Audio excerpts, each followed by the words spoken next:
Bonjour et bienvenue, c'est Darius. Dans l'épisode d'aujourd'hui, on va parler de Pluton. Et en anglais, ou devrais-je plutôt dire en américain, Pluton, ça se dit Pluto. Et donc, on va parler de Pluto.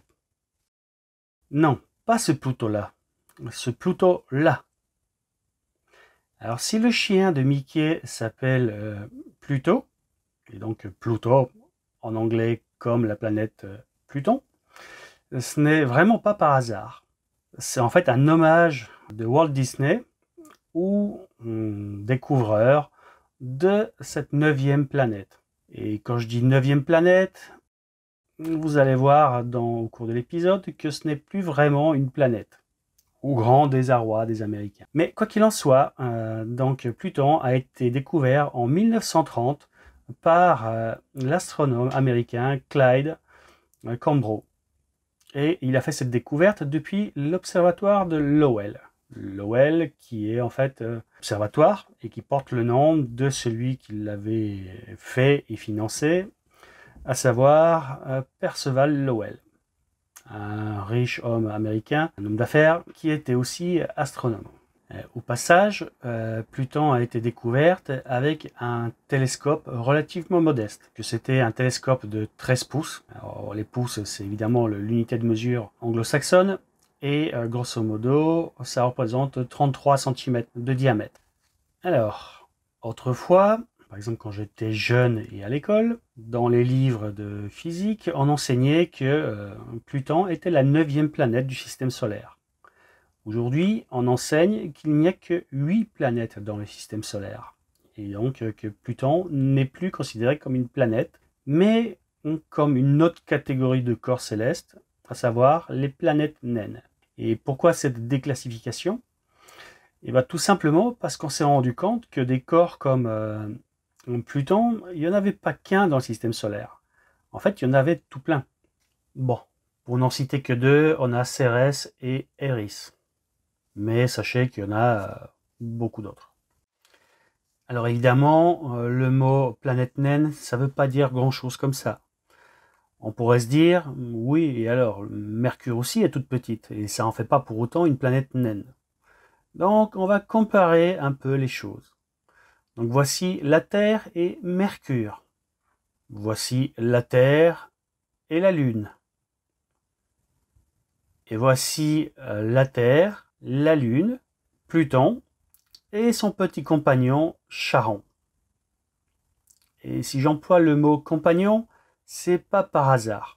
Alors oui, Charon, on a longtemps dit que c'était une lune de Pluton, mais c'est un peu plus complexe que ça, puisque en fait, l'écart de taille entre Pluton et Charon, eh ben, il n'est pas si considérable que ça. Donc déjà, notre lune, par rapport à sa planète mère, à savoir la Terre, elle est gigantesque. Et ça fait un corps tout à fait unique dans le système solaire. Et bien, si on compare Pluton et Charon, c'est quelque chose d'encore plus unique. On pourrait plus parler d'un couple de planétoïdes qui gravitent l'un autour de l'autre, plutôt que d'un système planète-lune. Et d'ailleurs, les autres lunes de Pluton gravitent autour de ce couple binaire. Et c'est ce qu'on voit sur cette image-là. Donc là, on voit bien à l'intérieur des cercles Pluton et Charon, et à l'extérieur les 4 autres lunes, à savoir Nix, Hydra, pour les 2 plus grosses, et 2 autres petites, Kerberos et Styx.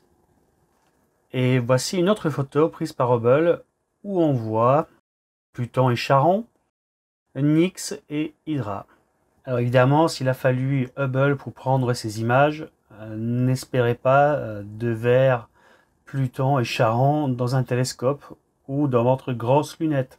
Par contre, avec un télescope tout à fait moyen, enfin de taille moyenne, on peut facilement les imager. Et à l'occasion, je le ferai. Et du coup, comment ce drôle de couple s'est formé? Et bien, probablement, c'est lié à l'impact de 2 corps, donc à savoir Pluton et KBO.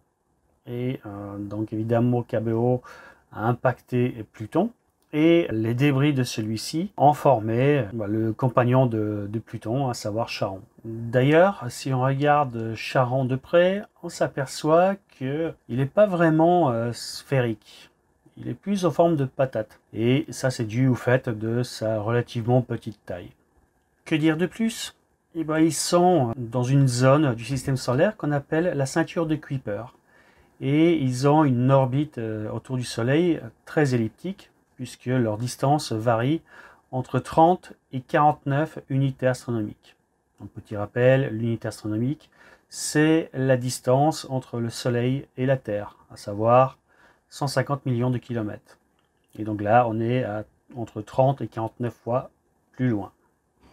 Et bien que ce soit un corps transneptunien, c'est-à-dire qui a son orbite au-delà de Neptune, la majeure partie de son temps, et bien quand Pluton et Charon sont à 30 unités astronomiques, et bien là en fait elles sont plus près du Soleil que Neptune.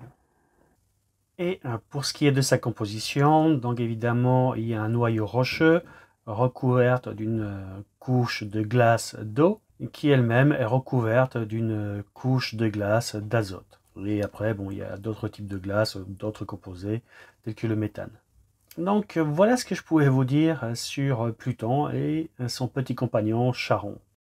Et donc on se retrouve très bientôt pour de nouveaux épisodes.